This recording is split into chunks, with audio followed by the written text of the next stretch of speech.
है। आपने बैसाख के मास में महिमा सुनी होगी, कार्तिक की सुनी होगी महिमा। शायद आपको पता हो कि वर्ष में जितने भी मंगल हैं, सबसे श्रेष्ठ मंगल है वो जेठ के महीने का है। हनुमान जी और राम जी की मुलाकात जेठ के महीने में मंगलवार को हुई थी, इसलिए उसको बड़वा मंगल के नाम से, कहीं उसको बूढ़ा मंगल के नाम से, कहीं उसको वृद्ध मंगल के नाम से जानते हैं। जेठ के महीने में वृद्ध हनुमान जी की जो तस्वीर है उसको सामने रखकर उनकी पूजा का एक बहुत बड़ा विधान है, अमंगल नहीं हो सकता। जेठ के महीने में जो हनुमान जी की पूजा करेगा उसकी कुंडली के जितने भी दोष हैं वो समाप्त हो जाएंगे। जिनकी भूमि के ऊपर किसी ने कब्जा कर रखा है कि वो मंगल धरती माता का पुत्र है, इसमें बजरंगबली श्री हनुमंत लाल जी महाराज जी को मिट्टी के द्वारा स्नान कराया जाता है पूरा महीना भर। मैंने वीडियो रिकॉर्ड कराई है और आज कल में आपके पास पहुंच जाएगी। चारों मंगल, बुढ़वा मंगल जिसे कहते हैं, 11 कम से कम 11 हनुमान चालीसा के पाठ आप बजरंगबली को, ऐसे हनुमान जी जो पीला चद्दर उड़े हुए हैं और वृद्ध तस्वीर है, हाथ में पहाड़ नहीं लिए हुए हैं, वो राम जी के भजन में लगे हुए हैं और उनका इसमें ध्यान किया जाता है। ज्येष्ठ का महीना बहुत अद्भुत है। इसको जेठ का महीना क्यों कहते हैं?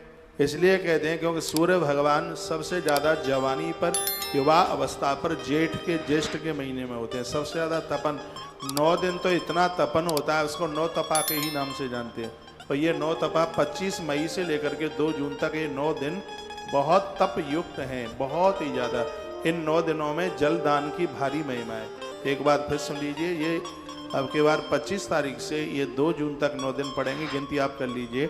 मैं पंचांग के अनुसार बोल रहा हूँ। ये 9 दिन में मीठा पानी पिलाने का, पेड़ों में जल देने का तो पूरे जेठ के महीने का ही प्रभाव है। आपने वैशाख की महिमा सुनी है, लेकिन ज्येष्ठ का महीना बंदरों के लिए भोजन देने के लिए एक वरदान युक्त है। जेठ का महीना, मेरी बात तो कोई काट के बताए, बिना प्रमाण के मैं पन्नी व्यासपीठ से कोई चर्चा, कोई बात करता नहीं हूँ। ये 9 तपा 25 तारीख से शुरू हो रहा है। इन दिनों में ज़्यादा से ज़्यादा आप जल का दान कीजिए, पेड़ों में आप पानी डालिए, ज़रूरतमंद लोगों को आप जल दीजिए। और ये जेठ के चारों मंगल हैं, आपके हाथों से खाली ना चले जाएं। इन दिनों में हनुमान जी को चोला चढ़ाया जाता है, सिंदूर का दान किया जाता है, गुड़ चने का भोग लगाया जाता है। ये 4 मंगल जीवन को आनंद से भर देंगे। हर महीने में कम से कम 4 मंगलवार होते ही हैं, लेकिन सबसे बड़ा मंगल इस महीने का है, इसलिए इसको ज्येष्ठ कहते हैं। बड़े को ज्येष्ठ कहते हैं। जिस महीने का मंगल सबसे बड़ा है इसलिए इसका नाम ज्येष्ठ है।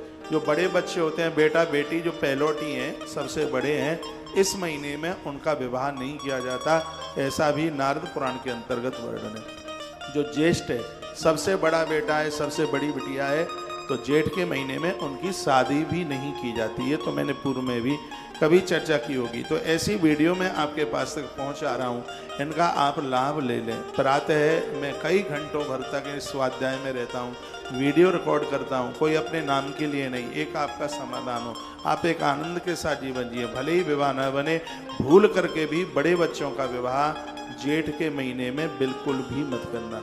अगले साल हो जाए, उसके अगले साल हो जाए, लेकिन यदि बच्चे जेठे हैं यानी बड़े हैं तो जेठ के महीने में उनका विवाह होता नहीं है। जिस महीने की जिस तिथि में उनका जन्म हुआ है उस तिथि में भी नहीं होता विवाह, उस महीने में तो हो सकता है। जैसे मान लिया बैसाख की पंचमी को किसी बच्चे का जन्म हुआ है तो बैसाख की उस पंचमी को उसका विवाह नहीं हो सकता, उसके फेरे नहीं डल सकते। शास्त्रोक्त विधि से जीवन जिए तो जीवन में जिंदगी जीने में आनंद होता है।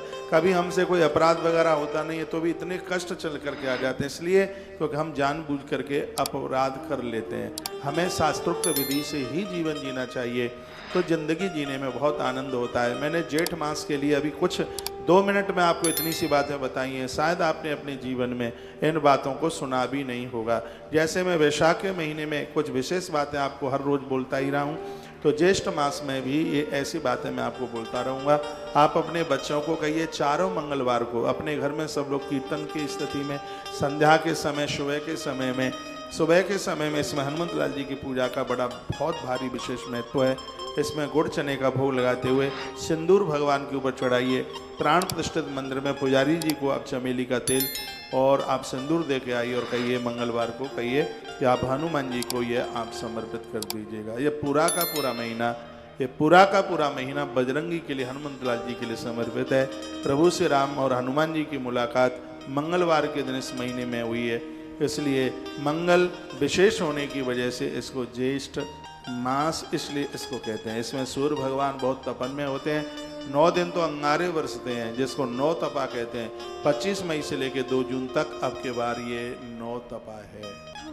वीडियो में पूरा सुन लीजिए। मैंने कुछ संक्षेप में